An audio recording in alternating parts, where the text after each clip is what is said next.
The air in Vienna often hangs heavy with history, but nothing quite matches the chilling splendor of a Habsburg funeral. For centuries, when an emperor or empress took their final breath, the world didn't just mourn a person. It witnessed a theatrical spectacle of power, piety, and unimaginable wealth. These were not quiet goodbyes. They were carefully choreographed dramas, on a scale rarely seen, designed to remind everyone that even in death, the Habsburgs ruled. From the eerie separation of organs to the public display of coffins, each funeral was a meticulously planned performance, a final, overwhelming statement from a dynasty that believed it's divine. Right extini for number 9. Emperor Franz Joseph I, 1916. The First World War raged across Europe, tearing apart nations and shattering old orders. Yet, in the heart of Vienna, even as the empire teetered on the brink, the death of Emperor Franz Joseph I demanded a funeral of almost unbelievable grandeur. A final, defiant flourish of a dying world. He had ruled for 68 years, an anchor in a sea of change, and his passing on November 21st, 1916, at the age of 86, was not just the end of a life, but the symbolic close of an entire epoch. The world had moved from horse-drawn carriages to automobiles, from gaslight to electricity, but his funeral tried to rewind time, if only for a day, to the glories of old imperial Austria. Vienna was draped in black. Every window, every balcony, every official building seemed to weep in dark fabric. Even the lampposts wore mourning bands. The streets, usually bustling, became hushed, filled with the murmur of a populace in awe of the sheer weight of history. For days, the emperor's body lay in state at the Hofburg Palace, specifically in the Hofburg Kapelle, the imperial chapel. He rested in a simple, open coffin, dressed in a uniform of a field marshal, his face serene. Thousands upon thousands of people from all walks of life filed past their faces, a mix of grief, curiosity, and a deep-seated respect for the old ruler. The line stretched for miles, a testament to his long reign and the deep connection many felt to this living embodiment of their empire. The embalming process, a long-standing Habsburg tradition, was performed with the utmost care. Unlike modern methods, this involved the separate burial of the heart and intestines. Franz Joseph's heart was placed in a silver urn and taken to the Augustinian church, while his intestines went to St. Stephen's Cathedral. This three-part burial was a ritual steeped in centuries of custom, a way of scattering the imperial essence across the city's sacred sites before the main burial. The practice itself was a stark reminder of the unique and almost mystical status of the Habsburg monarchs. The funeral procession on November 30th was a spectacle of overwhelming scale, even in wartime. It began at the Hofburg and wound its way through the darkened streets of Vienna towards the Capuchin crypt, the final resting place of the Habsburgs. Leading the procession were military detachments, their banners lowered in respect. Then came representatives from every part of the vast Austro-Hungarian Empire, an almost endless parade of diverse uniforms and traditional costumes, each carrying a lit torch. There were ministers of state, generals, admirals, court officials, and even special delegations from neutral countries and allies. The sheer number of participants was staggering, a silent parade of thousands of individuals, each moving with solemn purpose. The hearse itself was a work of art, a massive, ornate carriage draped in black velvet, embroidered with gold imperial eagles. It was drawn by 8 black horses, their heads adorned with black plumes, their hooves muffled by the thick straw laid upon the cobblestones. The coffin, made of polished bronze, rested upon the hearse, shining dully in the torchlight. On top of the coffin lay the imperial crown, the orb and the scepter, symbols of a power that was both eternal and in that moment tragically fleeting. The slow, rhythmic clang of bells from Vienna's many churches filled the crisp autumn air, a somber soundtrack to the march.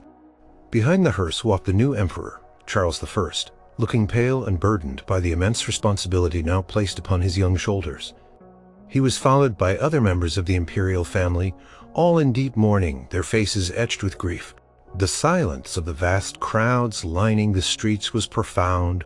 Tens of thousands, perhaps even hundreds of thousands, stood shoulder to shoulder watching the last great imperial procession of a dynasty that had shaped Europe for centuries. They watched as a piece of their world, a very old and familiar piece, slowly passed them by. As the procession reached the Capuchin church, a final ancient ritual unfolded. The Lord Chamberlain knocked 3 times on the crypt door from within. A voice asked, "Who seeks entry?"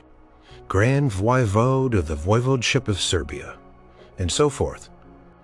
The voice from inside then replied, "We know him not." The Chamberlain knocked again, and the voice repeated, "Who seeks entry?" The Chamberlain then listed the Emperor's titles, but slightly abbreviated. Again the voice replied, "We know him not." For the third and final time, the Chamberlain knocked, and when asked, "Who seeks entry?" he replied simply, "Franz Joseph, a poor sinner." Only then did the door open, revealing the dark entrance to the crypt. This ritual, known as the Hofburg knock, was a powerful symbol of humility in the face of death, a reminder that even the most powerful monarch was ultimately just a human being seeking God's mercy.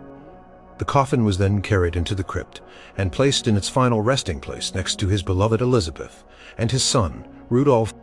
The vast silent crowd dispersed, leaving behind a Vienna shrouded in black, the last echoes of an empire's grand farewell, slowly fading into the wartime night. Number 8. Emperor Francis II, I, 1835. Emperor Francis II, who became Emperor Francis I of Austria after the Holy Roman Empire dissolved, died in 1835. His reign had been tumultuous, marked by the Napoleonic Wars and the complete reshaping of Europe's political map. He was a man of simpler tastes than some of his predecessors, preferring the quiet routines of his garden at Hetzendorf to the grand ceremonies of the Hofburg. Yet his death as the last Holy Roman Emperor and a first Emperor of Austria demanded a funeral of immense pomp and circumstance, a final assertion of the Habsburg dynasty's enduring legacy. It was a bridge between the ancient imperial past and the modernizing 19th century.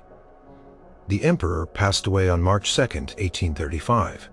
For a week, his body lay in state at the Hofburg Palace, allowing the public to pay their respects. The scene was one of solemnity mixed with deep emotion. Thousands of Viennese citizens, along with dignitaries from across the Austrian Empire and beyond, filed past the open coffin. He was dressed in a general's uniform, adorned with his many military orders. Accounts from the time describe the genuine grief of the populace, who saw in Francis a paternal figure, a steadfast ruler who had steered the empire through stormy waters. The sheer volume of black drapes, mourning banners, and funereal decorations that transformed the Hofburg was astonishing. Every pillar, every archway, every window seemed to be weeping black velvet. The traditional Habsburg embalming rituals were meticulously observed. His heart was placed in an urn and taken to the Augustinian church, joining the hearts of his ancestors. His intestines in another urn were interred in the ducal crypt beneath St. Stephen's Cathedral. This tripartite burial, echoing centuries of imperial practice, underscored the distinct and almost sacred nature of the imperial body, even in death.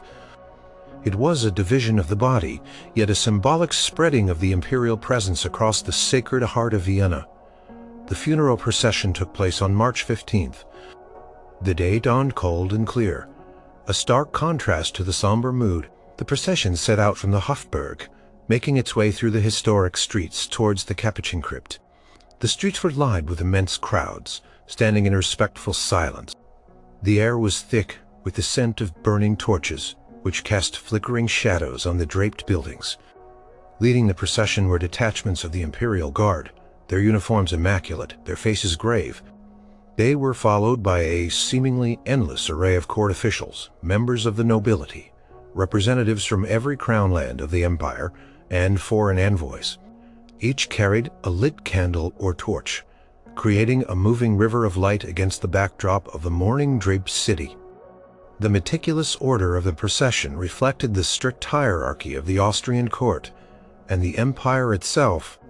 Every rank, every title had its designated place in this final grand parade.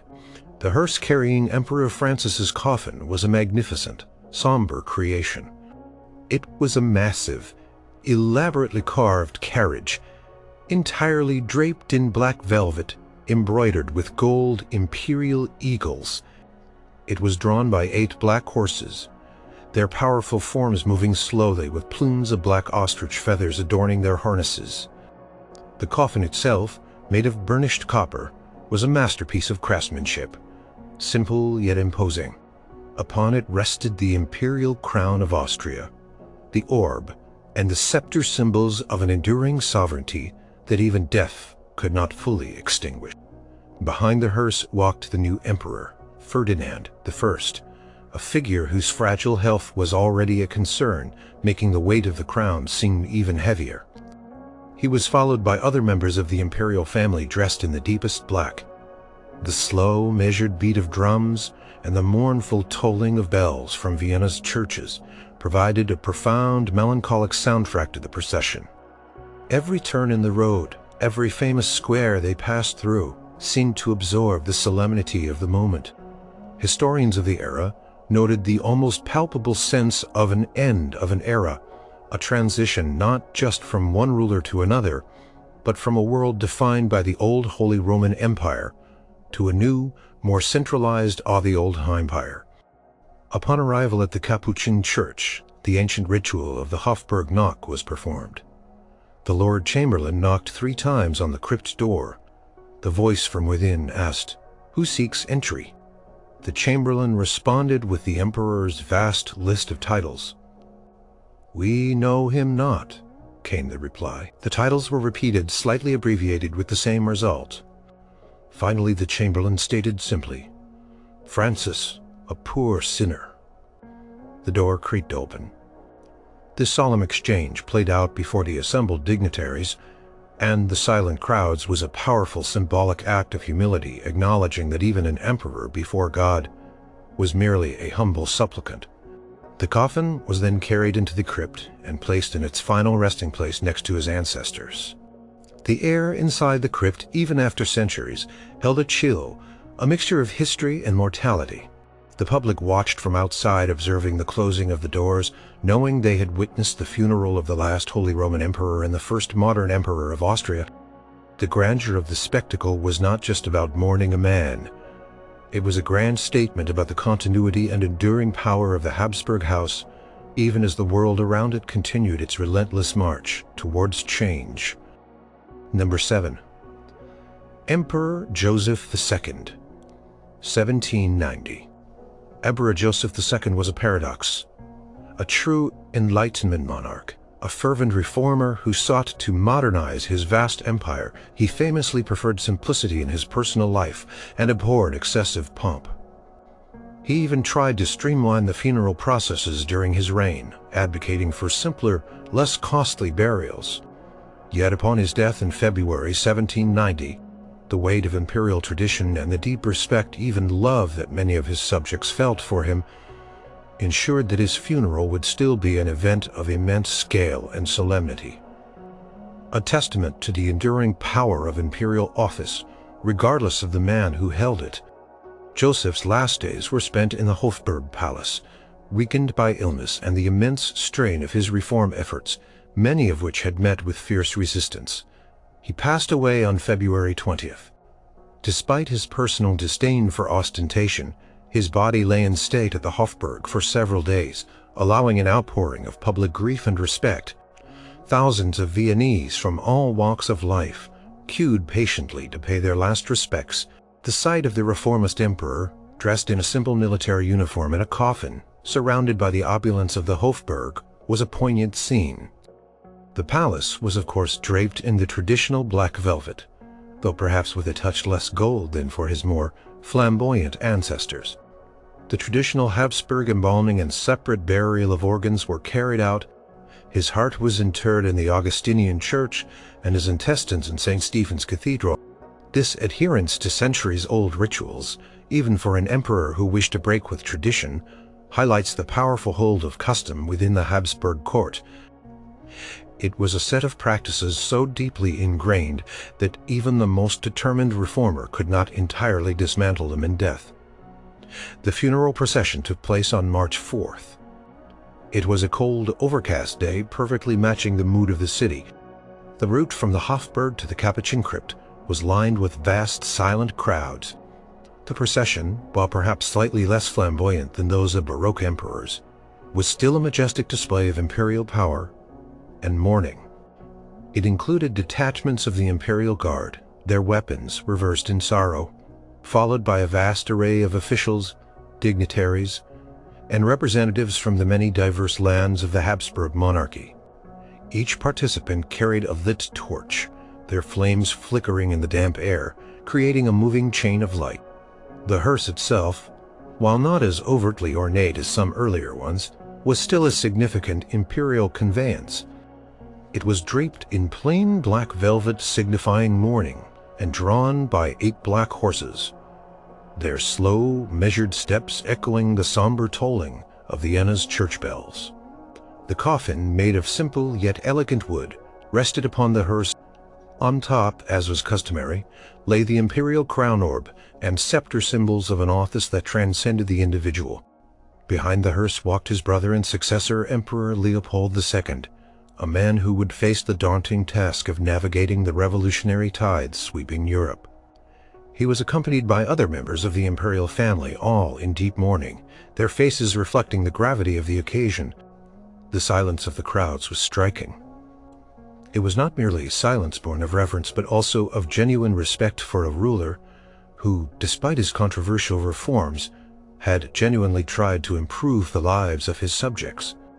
Upon reaching the Capuchin church, the ancient Hofburg knock ritual was performed. The Lord Chamberlain knocked 3 times on the crypt door.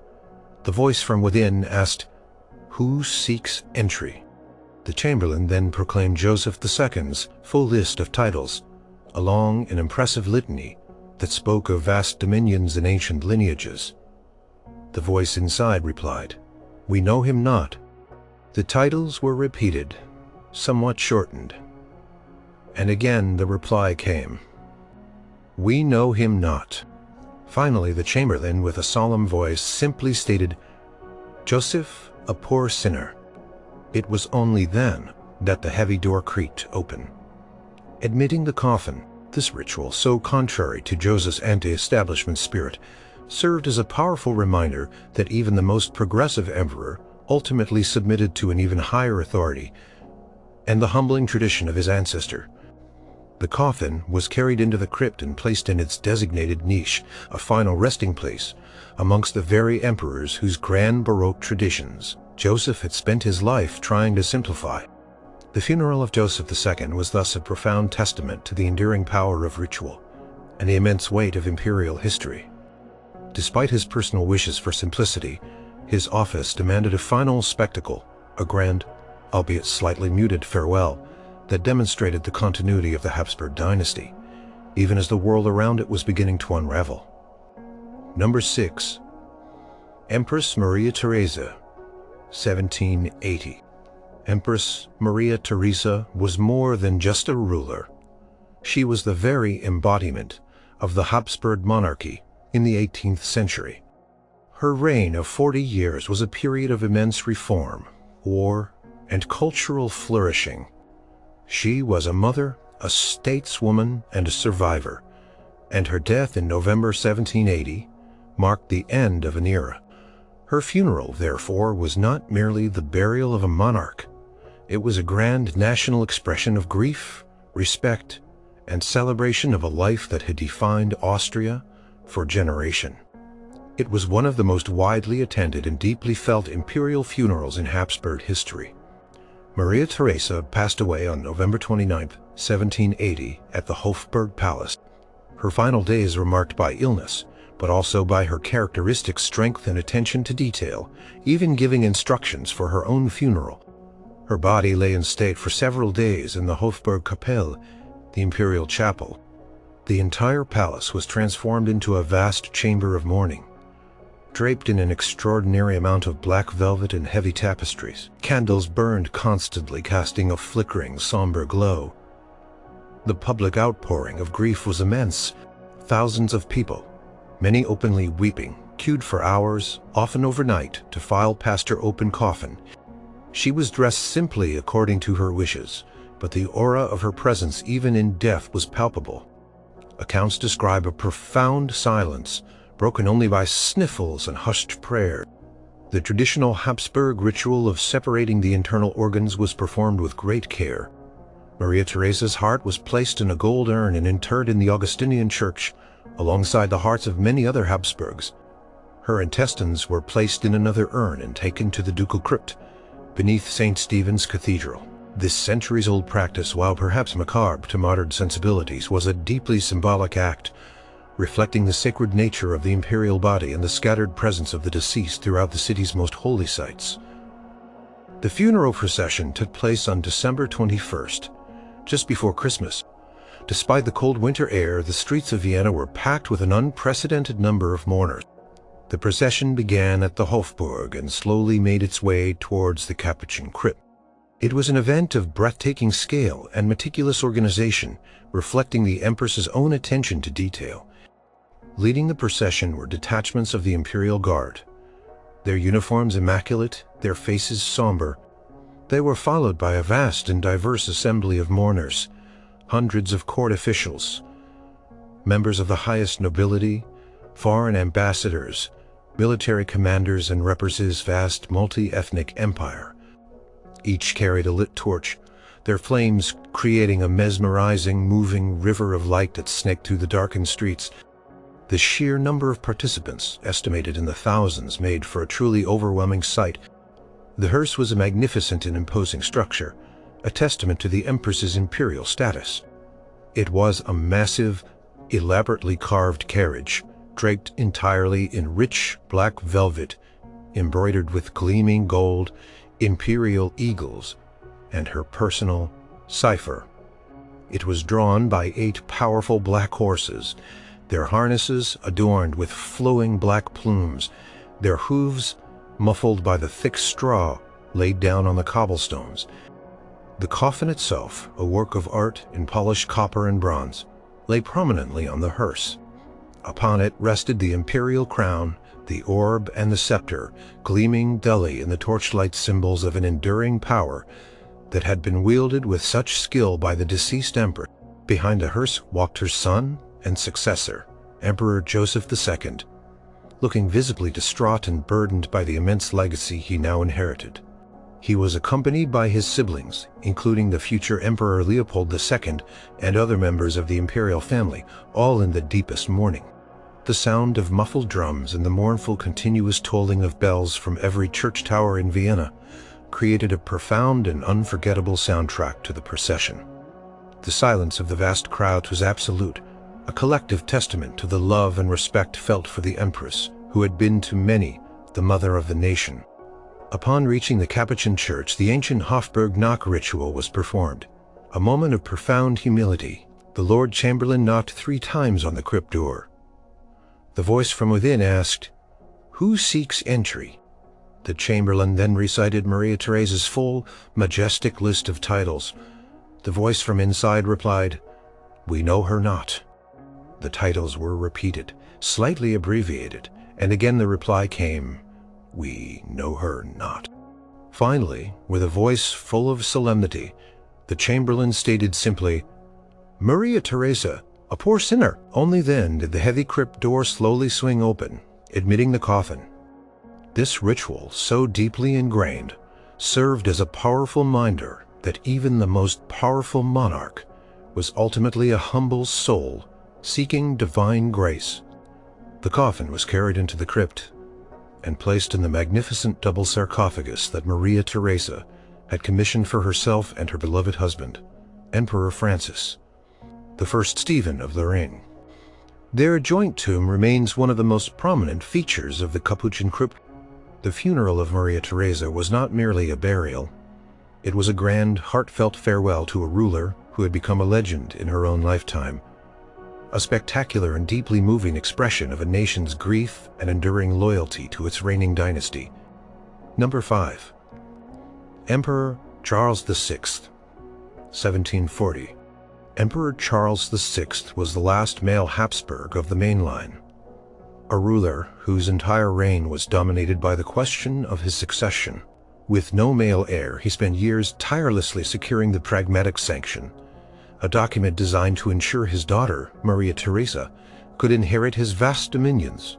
His sudden death in October 1740, often attributed to eating too many poisonous mushrooms, was a shock that plunged the empire into uncertainty and grief.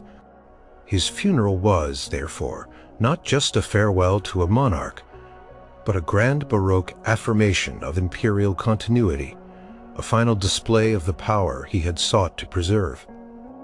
Charles VI passed away on October 20th, 1740, at the Hofburg Palace. For days his body lay in state in the Hofburg Kapelle, the imperial chapel, transformed into a cavernous space of mourning.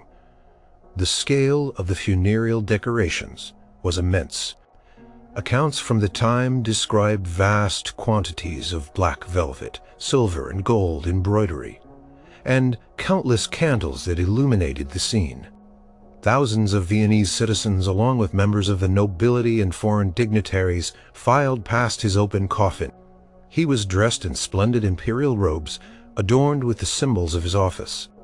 The atmosphere was one of profound solemnity, tinged with anxiety about the future of the empire under a female ruler, a novel concept at the time. The ancient and highly formalized Habsburg rituals for the deceased were meticulously followed. Charles VI's heart was placed in a golden urn and solemnly carried to the Augustinian church, where it was interred alongside the hearts of his ancestors. His intestines, placed in another ornate urn, were taken to the ducal crypt beneath St. Stephen's Cathedral. This tripartite burial, a hallmark of Habsburg imperial funerals, was a powerful symbolic act, ensuring that even in death the emperor's essence was distributed across the sacred heart of his capital, reinforcing the enduring connection between the dynasty and the city. The funeral procession took place on October 28th.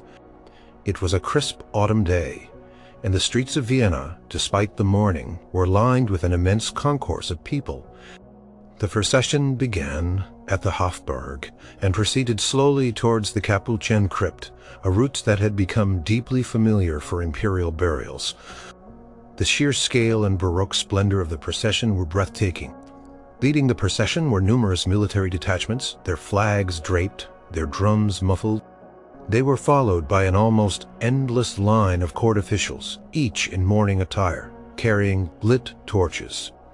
Then came the representatives of the nobility, the various orders of chivalry, and the numerous crown lands of the empire, each delegation adding to the visual richness of the procession. The elaborate costumes, the flickering torchlight, and the solemn expressions created a moving tableau. Contemporary chronicles detail the vast quantities of black fabric ordered for the event, and the thousands of candles used to illuminate the route, turning day into a somber twilight. The hearse carrying Charles VI's coffin was a colossal and incredibly ornate structure, a true masterpiece of Baroque craftsmanship. It was a towering, heavily gilded carriage, entirely draped in the richest black velvet, embroidered with intricate gold imperial eagles, and the emperor's elaborate cipher. It was drawn by 8 magnificent black horses, their heads adorned with towering black plumes, their powerful forms moving at a stately, almost painfully slow pace. Their hooves were muffled by thick straw laid on the cobblestones, ensuring an almost eerie silence, broken only by the mournful tolling of Vienna's many church bells. The coffin itself, made of burnished copper and richly decorated with imperial symbols, lay prominently on the hearse. Upon it rested the imperial crown, the orb, and the scepter. Gleaming dully in the light, potent symbols of an empire whose continuity was now placed squarely on the shoulders of a young empress. Behind the hearse walked the new empress, Maria Theresa, a young woman of 23, dressed in the deepest mourning. Her face was etched with grief, but also with a determination that would soon become legendary. She was accompanied by her mother, Empress Elizabeth, Christine, and other members of the imperial family, all overwhelmed by the solemnity of the occasion and the immense challenge that lay ahead. The silence of the vast crowds lining the streets was profound, a mix of grief for the departed emperor and anxious anticipation for the new era. Upon reaching the Capuchin church, the ancient and humbling ritual of the Hofburg knock was performed. The Lord Chamberlain knocked 3 times on the crypt door. From within, a voice asked, "Who seeks entry?" The Chamberlain then proclaimed Charles VI's incredibly long and impressive list of titles. A litany of vast dominions and ancient lineage. The voice from inside replied, "We know him not." The titles were repeated, somewhat abbreviated, and again the reply came, "We know him not." Finally, with profound solemnity, the Chamberlain stated simply, "Charles, a poor sinner." Only then did the heavy crypt door slowly swing open. This ritual, witnessed by the silent, expectant crowds, served as a powerful reminder that even the most powerful monarch was ultimately a humble soul before God. The coffin was carried into the crypt and placed in its final resting place, a magnificent copper sarcophagus that stood as a testament to his imperial dignity and the dynastic legacy he had strived so hard to secure. The funeral of Charles VI was more than just a burial. It was a grand Baroque curtain call for the male line of the Habsburgs, a spectacular and deeply symbolic event that marked a pivotal moment in European history, ushering in the long and dark reign of his daughter, Maria Theresa. Number 4. Emperor Joseph I, 1711. Emperor Joseph I's reign was relatively short, lasting only 6 years, but it was a period of significant military success and cultural flourishing during the height of the Baroque era. His unexpected death from smallpox in April 1711 at the young age of 32 was a devastating blow to the Habsburg dynasty, especially as he left no male heir, throwing the succession into uncertainty. His funeral, therefore, was a particularly poignant and immensely lavish affair, a grand Baroque lament for a promising reign cut tragically short, and a powerful assertion of Habsburg might, even in moments of profound vulnerability. Joseph I passed away on April 17, 1711. At the Hofburg Palace, Vienna was plunged into deep mourning. For days his body lay in state in the Hofburg Kapelle, the imperial chapel. The palace was transformed into a theatrical chamber of death, draped in an extraordinary amount of black velvet brocade and heavy silk embroidered with silver and gold threads. Countless candles illuminated the scene, casting flickering shadows and creating an almost mystical atmosphere. Thousands of people from all social strata filed past his open coffin, their faces reflecting shock and sorrow at the sudden loss of their young emperor. He was dressed in imperial robes, adorned with all the regalia of his office, a poignant reminder of his status. The traditional Habsburg ritual of separately interring the organs was meticulously performed. Joseph I's heart was placed in a golden urn and taken to the Augustinian church, joining the hearts of his ancestors. His intestines, in another ornate urn, were interred in the ducal crypt beneath St. Stephen's Cathedral. This ancient practice, unique to the Habsburgs, underlined the deep spiritual significance attached to the imperial body and its connection to the sacred spaces of the city. It was a ritual that emphasized continuity and tradition. Even in the face of sudden death, the funeral procession took place on April 20th. Despite the haste in organizing such a grand event, the procession was a monumental spectacle of Baroque grandeur. It began at the Hofburg and slowly made its way through the historic streets of Vienna. Towards the Capuchin crypt, the streets were lined with immense crowds, their silence broken only by the mournful tolling of bells. Leading the procession were numerous military detachments, their banners lowered in respect, their drums muffled. They were followed by an astonishing array of court officials, nobility, members of various religious orders, and representatives from every corner of the Habsburg dominions. Each participant, dressed in somber mourning attire, carried a lit torch, creating a mesmerizing moving river of fire against the backdrop of the darkened city.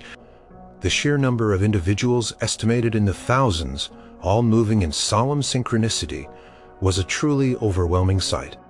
Historians note the precise choreography of the event, with every participant knowing their exact place and role. The hearse carrying Joseph I's coffin was an astonishing creation, a true masterpiece of Baroque funerary art. It was a colossal, multi-tiered carriage, literally dripping with heavy black velvet, gold embroidery, and intricate carvings. It seemed to float on a sea of dark fabric.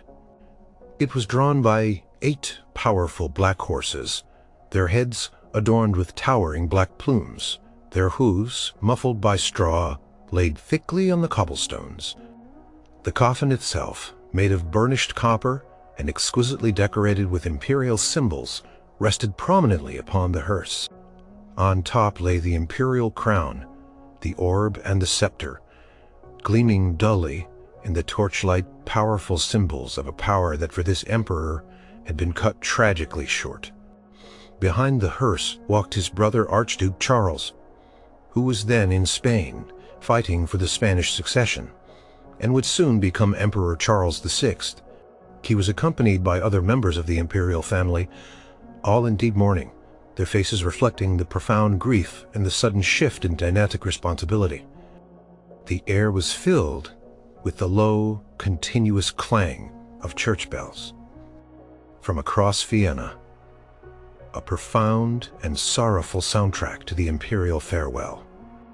Upon reaching the Capuchin churchwell, the ancient Hofburg knock ritual was performed, a moment of profound humility that brought even the most powerful emperor to the level of a common sinner. Before God, the Lord Chamberlain knocked 3 times on the crypt door. The Chamberlain then proclaimed Joseph I's full and majestic list of titles, a litany of vast dominions and ancient lineage. The voice from inside replied, "We know him not." The titles were repeated, somewhat abbreviated, and again the reply came, "We know him not." Finally, with profound solemnity, the Chamberlain stated simply, "Joseph, a poor sinner." Only then did the heavy crypt door slowly swing open. The coffin was carried into the crypt and placed in its final resting place, a magnificent copper sarcophagus, a monument to a reign that promised much but was tragically curtailed. The funeral of Emperor Joseph I was a powerful display of Habsburg continuity and a deeply moving testament to the unexpected loss of a beloved emperor, an elaborate Baroque spectacle that marked a moment of profound dynastic transition and sorrow in the heart of Vienna. Number 3. Emperor Leopold I, 1705. Emperor Leopold I reigned for almost 50 years, a monumental figure of the High Baroque era. His rule saw the Turks repelled from the gates of Vienna, the stabilization of the Habsburg monarchy, and the flourishing of arts and culture.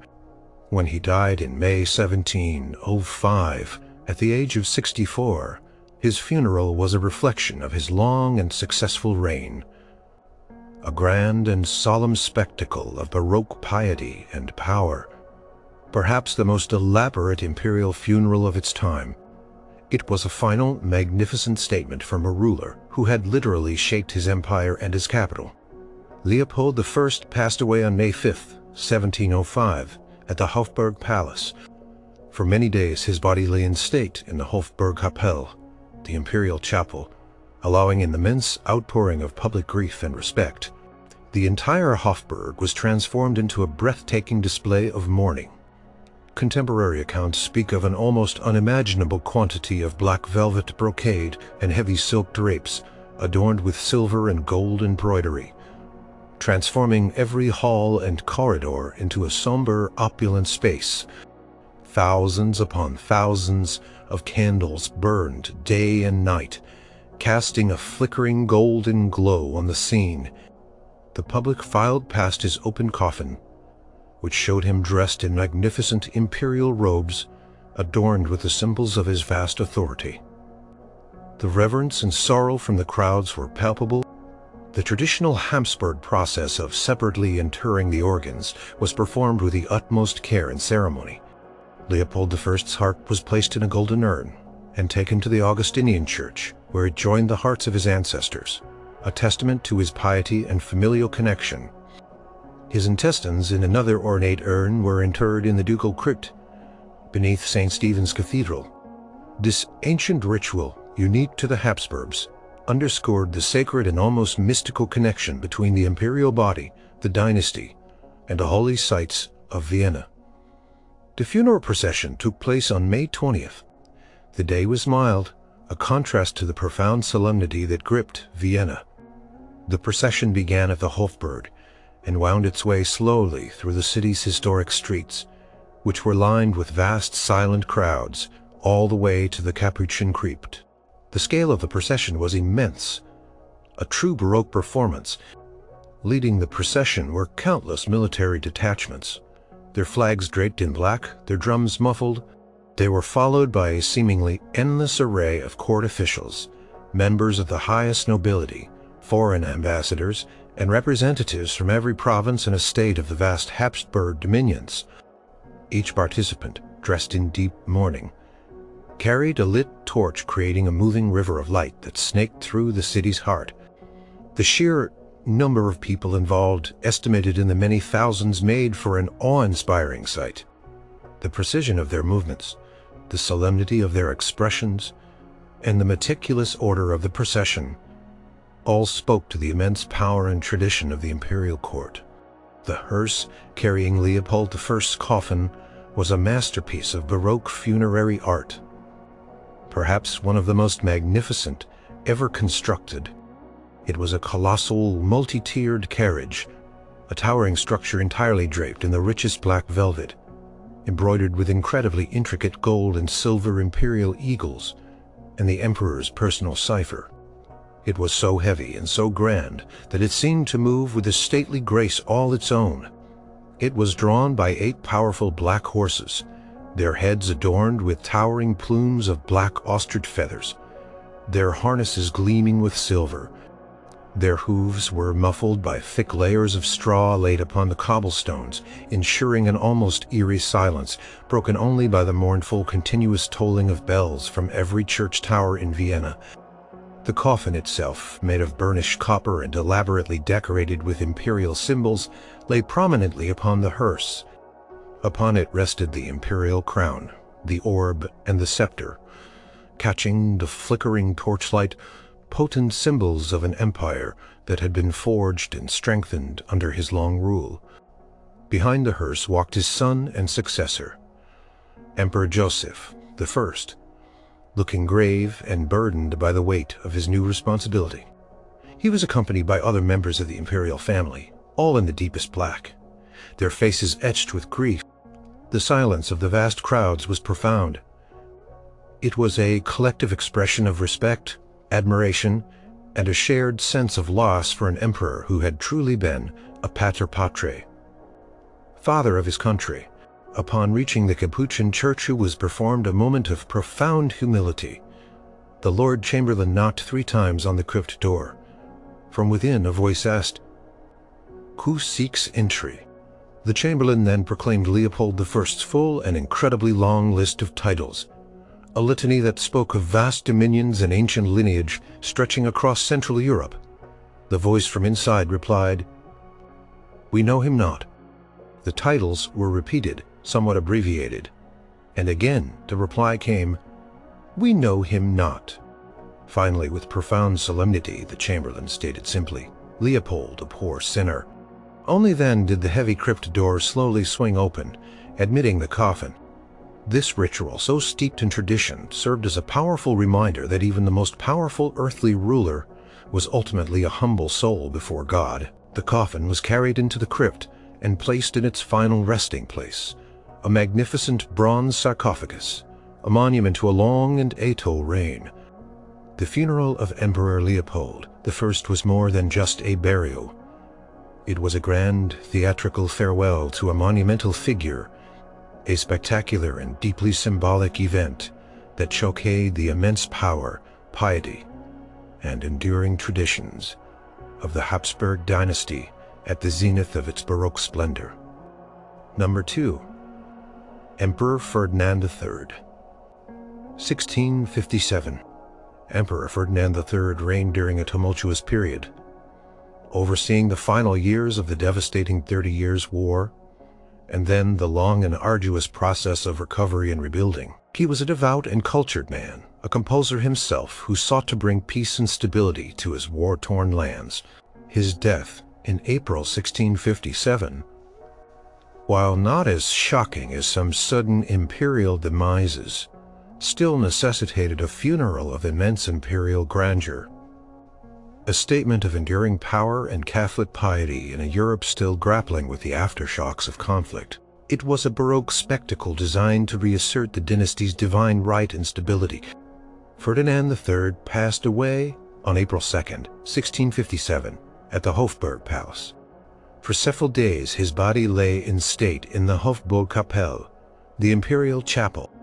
The palace was transformed into a vast chamber of mourning, draped in opulent black velvet, brocade, and heavy silk embroidered with gleaming silver threads. Countless candles illuminated the scene, casting long flickering shadows and creating an atmosphere of profound solemnity. Thousands of Viennese citizens, along with nobility and clergy, filed past his open coffin, paying their last respects. He was dressed in magnificent imperial robes, complete with the imperial regalia, a powerful symbol of his continued, albeit posthumous, authority. The deeply ingrained Habsburg ritual of separating and separately interring the internal organs was performed with meticulous care. Ferdinand III's heart was placed in a silver urn and solemnly taken to the Augustinian church, where it was interred alongside the hearts of his predecessors. His intestines, placed in another ornate urn, were taken to the ducal crypt beneath St. Stephen's Cathedral. This ancient practice, unique to the Habsburgs, underlined the profound spiritual significance attached to the imperial body and its symbolic connection to the Sacred Heart of Vienna, ensuring a diffused presence of the monarch even after death. The funeral procession took place on April 15th. The day was marked by a solemn stillness in Vienna. The procession began at the Hofburg and proceeded slowly through the city's historic streets, which were lined with immense crowds, all the way to the Capuchin crypt. The scale of the procession was immense, a true Baroque performance designed to impress and awe. Leading the procession were numerous military detachments, their banners lowered, their drums muffled. They were followed by a seemingly endless array of court officials, members of the highest nobility, foreign ambassadors and representatives from the various religious orders. Each participant, dressed in deep mourning, carried a lit torch, creating a mesmerizing moving river of light that snaked through the city's heart. The sheer number of people involved, estimated in the many thousands, all moving in solemn synchronicity, made for an awe-inspiring sight. The precision of their movements and the solemnity of their expressions spoke volumes about the strict hierarchy and profound piety of the imperial court. The hearse, carrying Ferdinand III's coffin, was an astonishing creation, a true masterpiece of Baroque funerary art. It was a colossal, multitude carriage, heavily draped in the richest black velvet, embroidered with intricate gold and silver imperial eagles, and the emperor's personal cipher.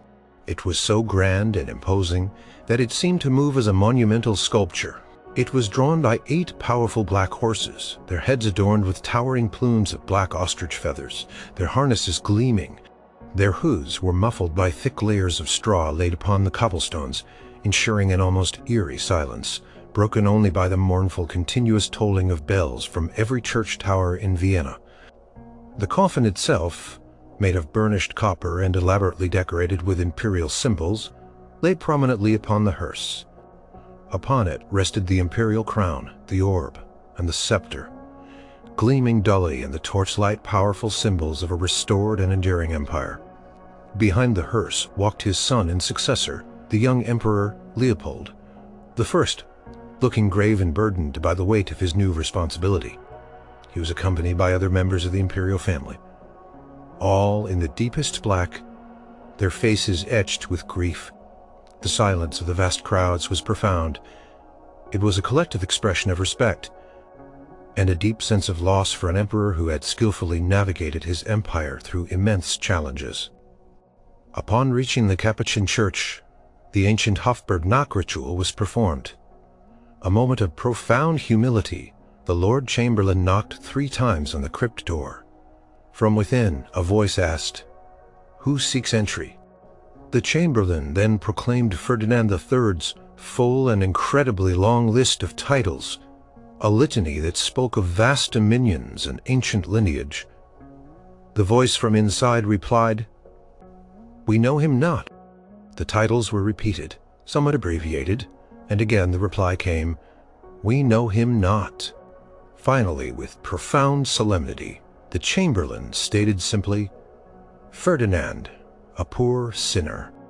Only then did the heavy crypt door slowly swing open, admitting the coffin.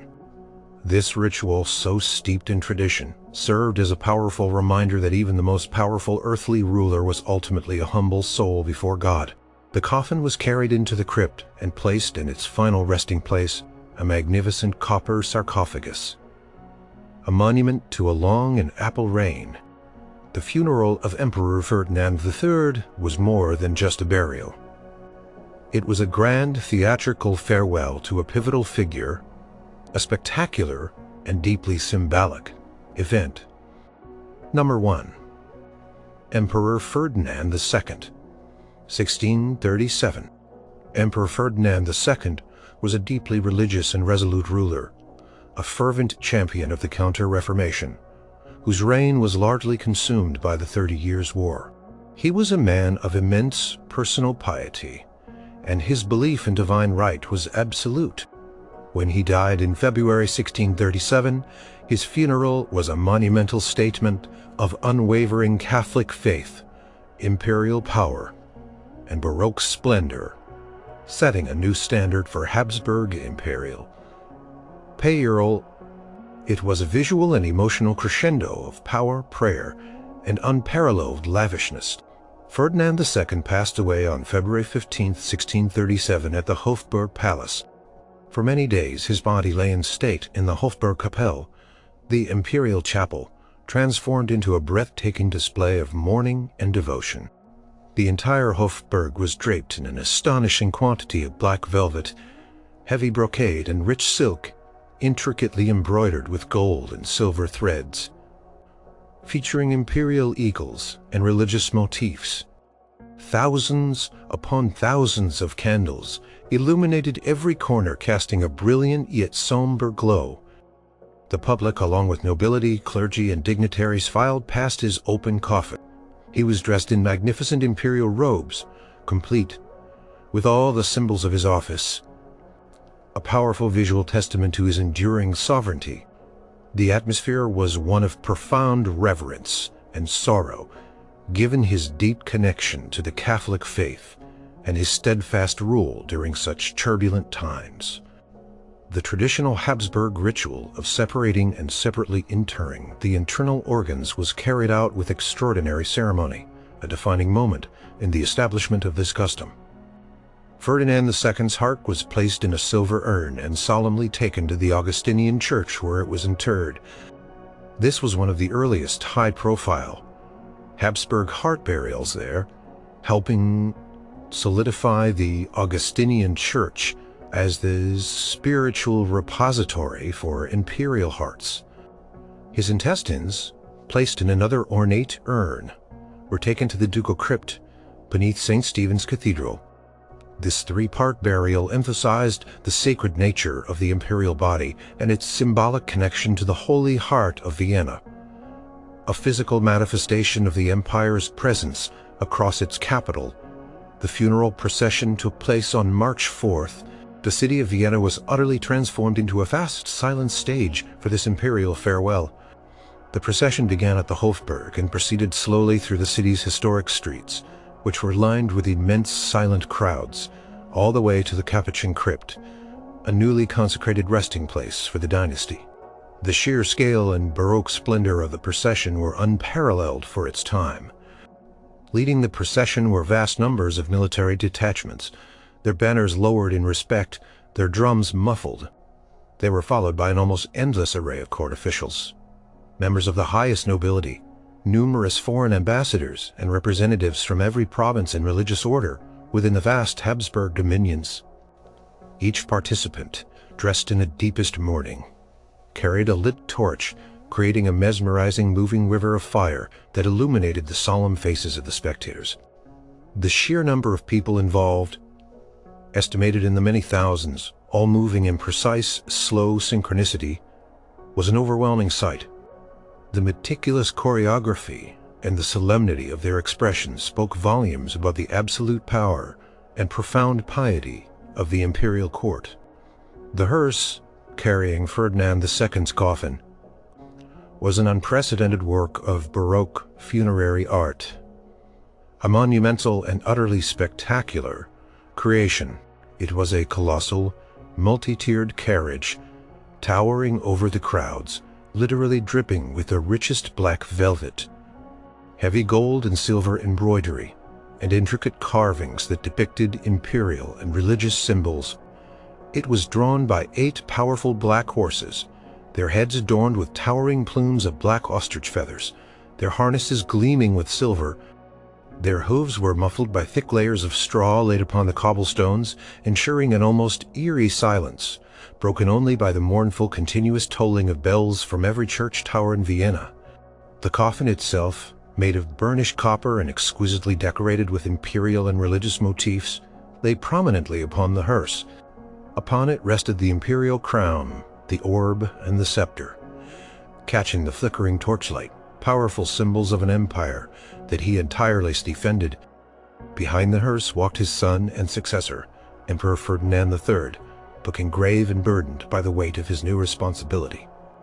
He was accompanied by other members of the imperial family, all in the deepest black, their faces etched with grief. The silence of the vast crowds was profound. It was a collective expression of respect, admiration, and a deep sense of shared loss for an emperor who had been both a spiritual leader and a formidable temporal ruler. Upon reaching the Capuchin churchwell, the ancient Hofburg knock ritual was performed, a moment of profound humility. The Lord Chamberlain knocked 3 times on the crypt door. From within, a voice asked, "Who seeks entry?" The Chamberlain then proclaimed Ferdinand II's full and incredibly long list of titles, a litany that spoke of vast dominions and ancient lineage, stretching across Central Europe. The voice from inside replied, "We know him not." The titles were repeated, somewhat abbreviated, and again the reply came, "We know him not." Finally, with profound solemnity, the Chamberlain stated simply, "Ferdinand, a poor sinner." Only then did the heavy crypt door slowly swing open, admitting the coffin. This ritual, so steeped in tradition, served as a powerful reminder that even the most powerful earthly ruler was ultimately a humble soul before God. The coffin was carried into the crypt and placed in its final resting place, a magnificent copper sarcophagus, a monument to a long and able reign. The funeral of Emperor Ferdinand II was more than just a burial. It was a foundational event in the history of Habsburg imperial funerals, setting a precedent for the grandeur and meticulous ritual that would characterize these solemn spectacles for centuries to come. It was a truly overwhelming display of power, piety, and the enduring theatricality of a dynasty that even in death commanded the world's attention.